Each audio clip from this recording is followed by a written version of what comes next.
Hello everyone, my name is Zenitsu and I'm back with another Digimon video. So today, the day finally came where we got another ban and restricted card announcement. What?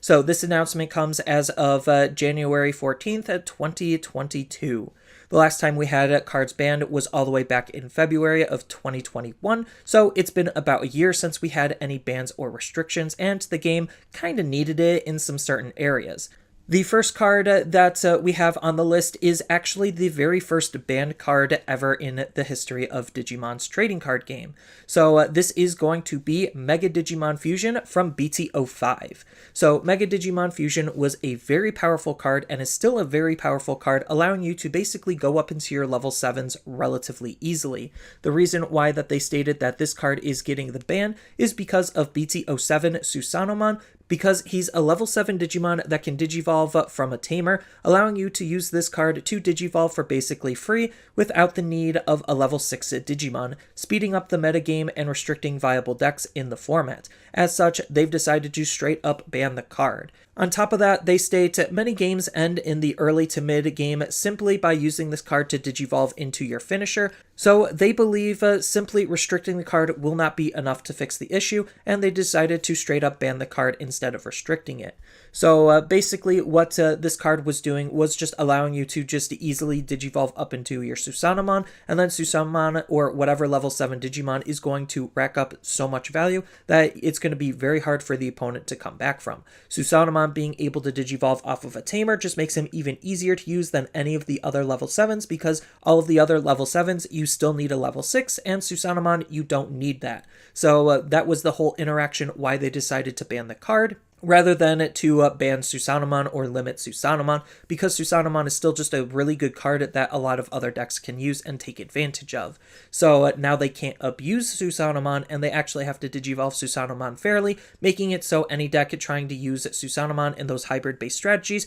is going to be a little bit slower and actually have to play Susanomon fairly. So that's the big intended reason on this card getting hit, but this card getting hit also does affect other decks too. So any deck that's a very heavy combo-based level 7 deck, like Lilith Loop, is also getting hit just because, well, they're losing their big combo piece to be able to go into a level 7 virtually for free to just gain lots of additional tempo. So Lilith Loop was using this card primarily to, well, go up into Omnimon Zwart and then use Zwart to spawn a field and then just kind of loop Lilithmon back to the hand and then just keep on doing it over and over again until you have just a very wide and very powerful board state that the opponent most likely won't be able to break through, with a couple of varied megas on the field on top of toolboxing any other lower level Digimon you want, just because of the way Omnimon Zwart worked. Then there was also a cute little Shoutmon combo, where you could try to stack multiple level 6s and then use the BT01 Omnimon to try to swing multiple times and close out the game that way. So any deck that could do something like that is also now getting restricted and hit, but that's okay considering, well, those types of decks are very powerful, and this kind of a card only makes level 7s very problematic, and they then have to design level 7s around this card, so I'm okay with this card completely getting the axe.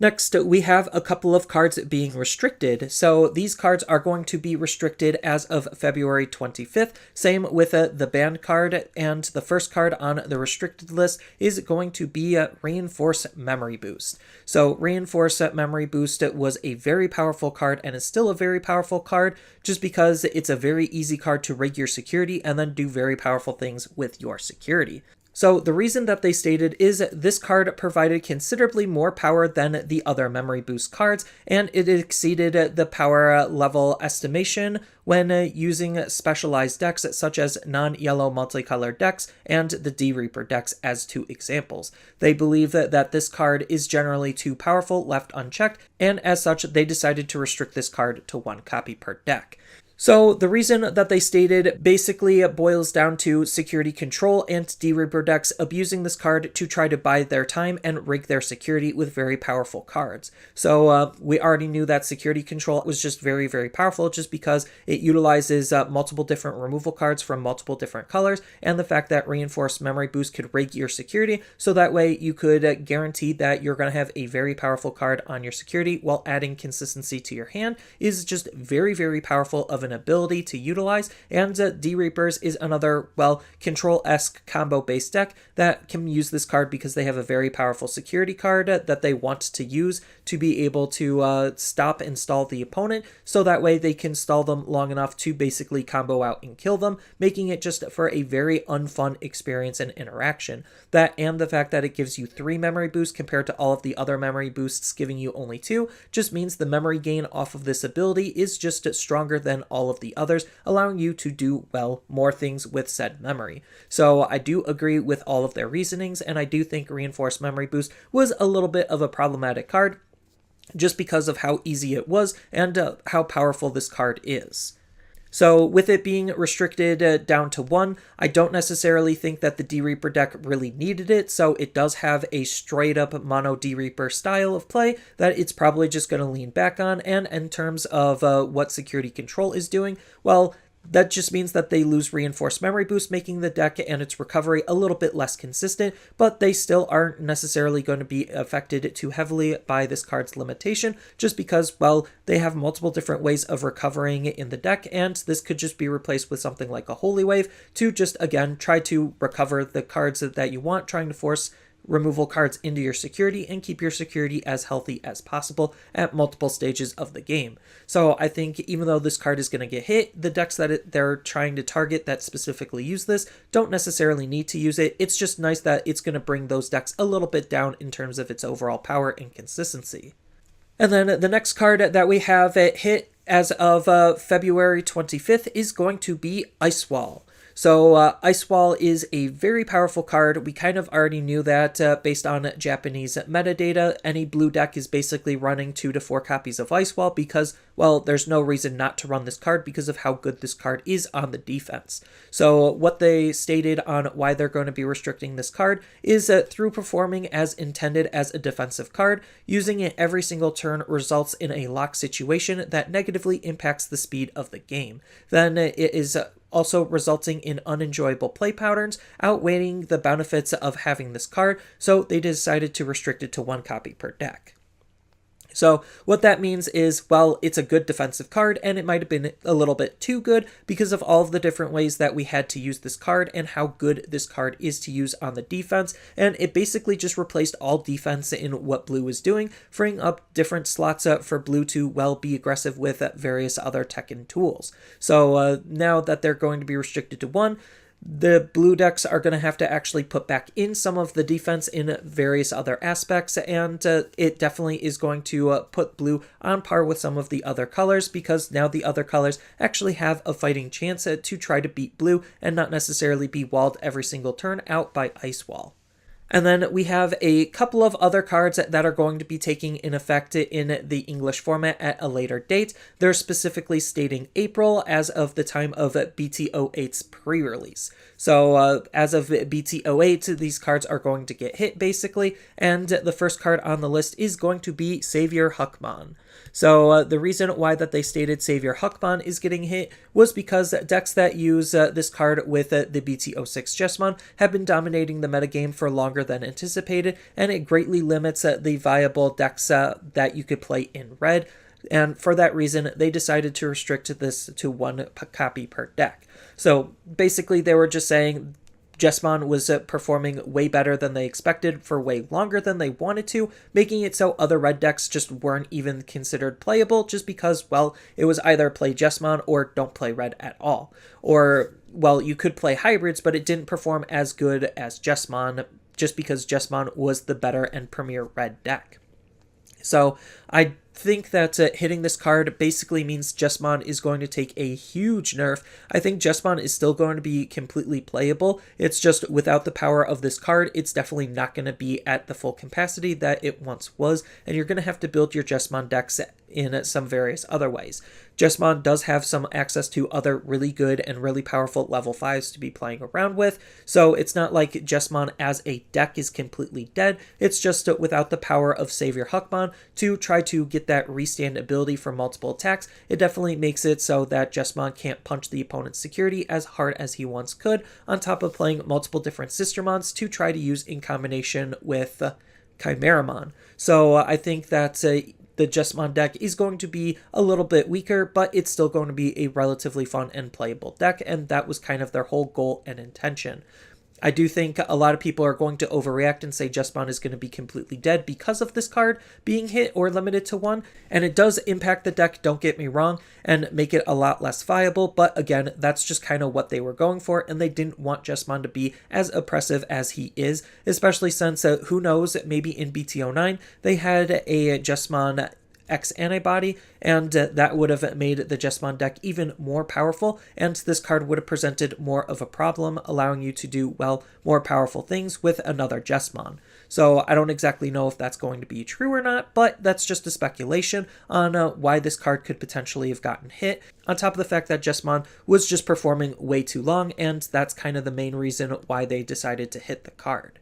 And then the last card that got hit is going to be Eismann. So Eismann is a card that is going to be coming out in BT07, and Eismann, the reason why they decided to restrict it was because using Eismann and Eismann Scatter Mode in tandem with each other makes it easier than anticipated to cycle through your deck while playing your Digimon into the battle area for free. Therefore, they decided to restrict the card to 1 copy. Basically, it was just too easy and it was just too effective to just get free value off of literally doing everything that your purple deck wants to do. So it was just a very easy card to set up and play, and it had some really unhealthy interactions with Chimeramon, just because you could get double Eismon for free if you open the nuts or cycle through your deck enough, and then go into an easy Chimeramon for essentially free was just a little bit too strong of a prospect for them to want. And putting this card to 1 kind of kills off that type of strategy, but it doesn't necessarily kill off the playability of the card, just because, well, the card is still very powerful and you still get free value.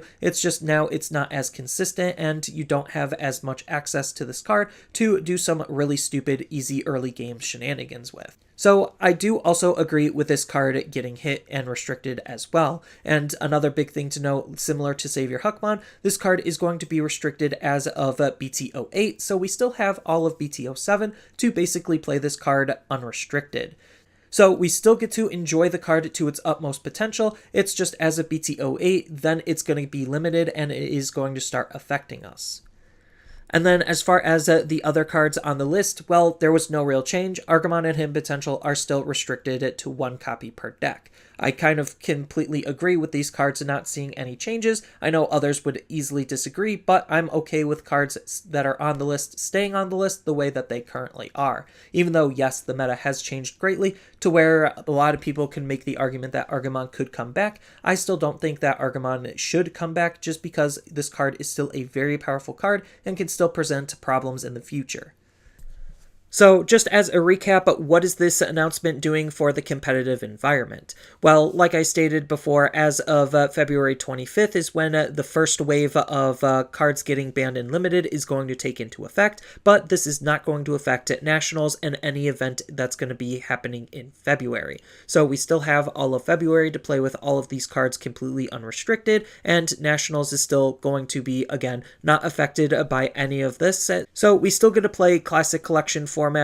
with none of these changes in place, which is totally okay. But come February 25th, when BT07 rolls around, then these cards are going to be hit, and that's going to change the BT07 format greatly. Just because we know that Yellow still likes to use Reinforced Memory Boost, just because it was trying to stall out to try to build up its Tamer base to use Susanamon and combo out, and now that they're also losing Mega Digimon Fusion, Yellow is definitely going to take the biggest hit compared to a lot of the other decks and the other colors. So Yellow is definitely going to be a lot less viable. You still have really powerful recovery type tools to be playing around with, so I think like Security Control for the most part is kind of fine. It's just losing consistency, and that's still a really big hit to the deck considering that deck really needs the consistency and it needs to see certain cards both in its hand and in its security, and the fact that Reinforced Memory Boost is getting basically hit down to 1 means that that deck is going to lose a lot of its consistency.